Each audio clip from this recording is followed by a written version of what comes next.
ഹൈക്കോടതിയിൽ നമ്മുടെ ഈ ജുഡീഷ്യൽ സിസ്റ്റം എന്ന് പറയുന്നത്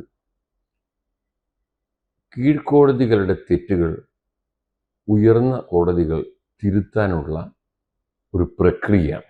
അതാണ് ഇന്ത്യൻ ജുഡീഷ്യറിയുടെ ഒരു ഭംഗി. സബ് കോടതി വിധി പറയുന്നു, അത് സെഷൻസ് കോടതി തിരുത്തുന്നു, ചിലത് ഹൈക്കോടതി തിരുത്തുന്നു. ജില്ലാ സെഷൻസ് കോടതിയുടെ വിധി പറയുന്നു, അത് ഹൈക്കോടതി തിരുത്തുന്നു. ഹൈക്കോടതി വിധി പറയുന്നു, അത് തെറ്റുണ്ടെങ്കിൽ അത് സുപ്രീം കോടതി തിരുത്തുന്നു. സുപ്രീം കോടതിൻ്റെ വിധി സുപ്രീം കോടതി തന്നെ തിരുത്തുന്നു. ശബരിമല കേസ് നമ്മൾ കണ്ടതല്ലേ. ശബരിമലയുടെ സ്ത്രീ പ്രവേശനം ആവാം എന്ന് പറഞ്ഞ സുപ്രീം കോടതിയുടെ വിധി രാജ്യവ്യാപകമായി വിമർശനങ്ങൾ വിളിച്ചു വരുത്തിയ ഒരു വിധിയാണ്. സുപ്രീം കോടതിയെ തിരുത്തി. ഇന്ത്യയുടെ ചരിത്രം അതാണ്.